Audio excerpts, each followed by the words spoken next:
राधे राधे। जय श्री कृष्ण। सभी कृष्ण भक्तों को, सभी कृष्ण प्रेमियों को मेरा राधे राधे और शरद पूर्णिमा की आप सभी को हार्दिक शुभकामनाएं। जैसा कि आज आप सबको विदित है, आज शरद पूर्णिमा है। आज मेरा फेसबुक लाइव आने का केवल एक ही प्रयोजन था। काफ़ी भक्तों के फ़ोन कॉल्स आ रहे थे, मैसेज आ रहे थे कि महाराज जी कि शरद पूर्णिमा के दिन क्या करें, शरद पूर्णिमा को किस प्रकार मनाएं, आखिरकार शरद पूर्णिमा के दिन क्या कार्य किया जाए। और एक सबसे जो एक अनूठा जो प्रश्न है भक्तों के बीच में, जो भक्तों के जो प्रश्न आ रहे हैं कि शरद पूर्णिमा के दिन खीर ही क्यों रखी जाती है, खीर का प्रसाद ही क्यों लगता है।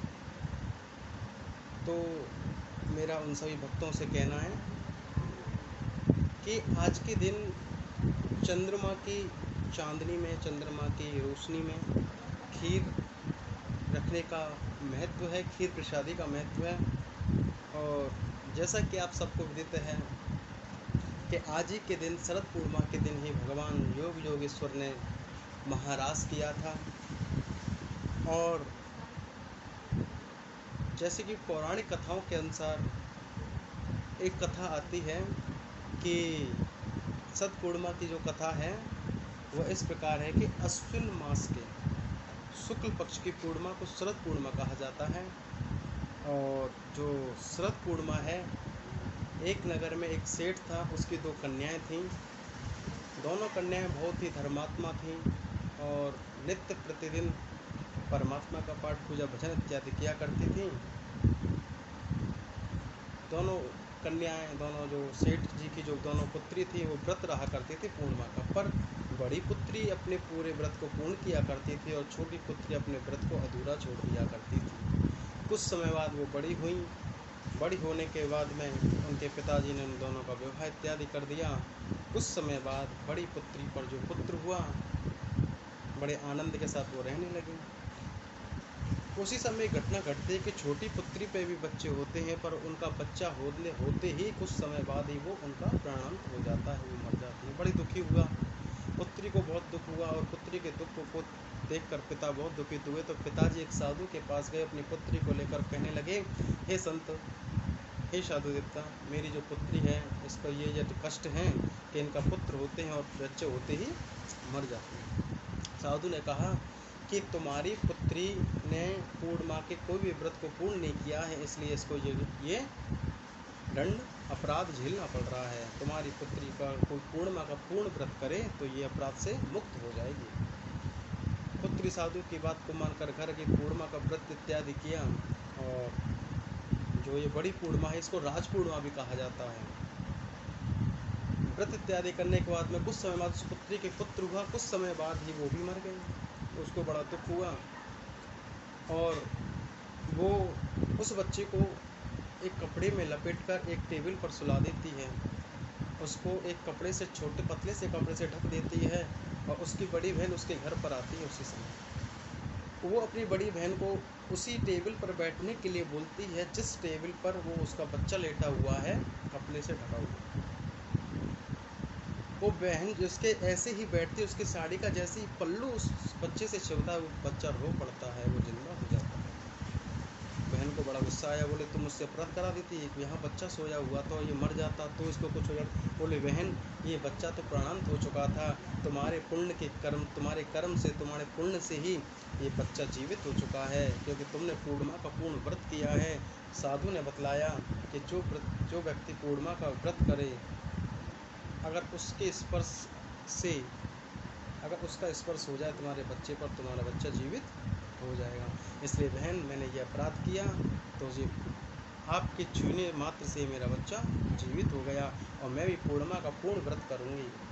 ऐसा दोनों बहनों ने संकल्प लिया और पूर्णिमा का व्रत करने लगे। आज ही के दिन, ये दिन महालक्ष्मी का जन्म उत्सव दिवस भी मनाया जाता है। कहते हैं कि आज के दिन ही महालक्ष्मी पूरे संसार में रात्रि के समय भ्रमण करती हैं और जो अपनी कृपा बरसाती हैं। अब मेन प्रश्न जो था उस बात पर आते हैं कि आज के दिन खीर का प्रसाद ही क्यों लगता है। क्योंकि कहते हैं कि आज के दिन चंद्रमा पृथ्वी के सबसे नज़दीक आता है विज्ञान के अनुसार। क्योंकि देखिए, धर्म को विज्ञान से जोड़ो और विज्ञान को धर्म से जोड़ के चलोगे तो ही संसारिक लोगों को, भांति भांति के संसार में लोग हैं, तो ही उनकी समझ में आएगा। तो मैं दोनों पार्ट्सों को लेके चलता हूँ, धर्म को भी विज्ञान को भी, क्योंकि गाड़ी के मोटरसाइकिल के दोनों पहिए सही रहेंगे तभी अपनी सवारी पूर्ण होगी।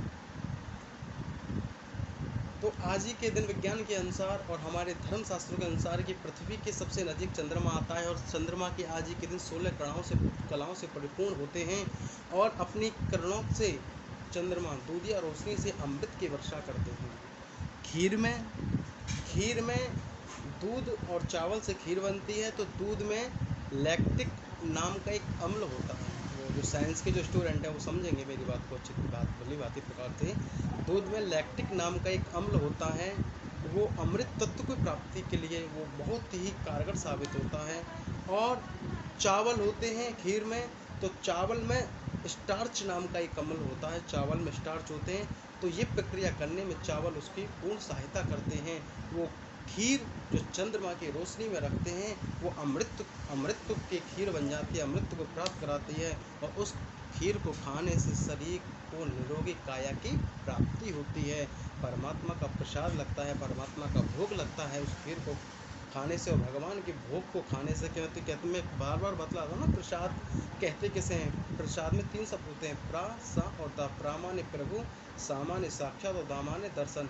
जिस वस्तु में प्रभु का साक्षात दर्शन हो उसी का नाम प्रसाद है। इसलिए खीर का आज के दिन प्रसाद का महत्व है, इसलिए खीर को खाना चाहिए।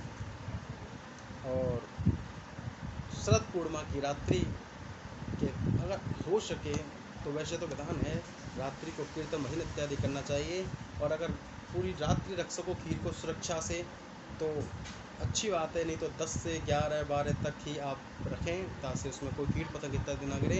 और खीर को रखना तो खुले आसमान में, और इस समय बारिश का भी थोड़ा मौसम हो रहा, तो कीट पतंग इत्यादि ना चले जाएं, इसलिए उस खीर में चलनी टाइप में होती है उससे ढककर रखें ताकि चंद्रमा की किरण उस पर आती रहें। बोले वृंदावन माँ के बिहारी लाल की जय। अगर आगे जैसे ही भक्तों के प्रश्न आएंगे और यथाशक्ति यथाबुद्धि परमात्मा की राधा रानी कृपा से जो परमात्मा ने दिया मैं आपके प्रश्नों के उत्तर देने की कोशिश करूँगा, और परमात्मा का आशीर्वाद आप पर हम सब पर बना रहे, यही मेरी माँ की बिहारी से प्रार्थना है। आगे भी हम आपसे यूँ ही मिलते रहेंगे। बोले वृंदावन माँ के बिहारी लाल की जय। तो आप सभी परिपूर्ण तरीके से पूर्णिमा का व्रत उत्सव मनाइएगा और हिंदू सनातन धर्म को अग्रसर करने के लिए हिंदू सनातन धर्म की परंपराओं का निर्वहन कीजिएगा। बोलो राधे राधे। और एक चीज़ और, जिस किसी को कोई भी प्रश्न हो, मन में कोई शंका हो, मैं आपकी शंका का समाधान करने की कोशिश करूंगा। आप मेरे YouTube चैनल पर भी अपने प्रश्नों को छोड़ सकते हैं, मैसेज इत्यादि कर सकते हैं। मेरा YouTube चैनल आपको पता है, श्री लोकेश कृष्ण जी के नाम से मेरा YouTube चैनल है। आप भी उस चैनल पर जाके कथाओं का आनंद ले सकते हैं और नई नई जानकारी प्राप्त कर सकते हैं।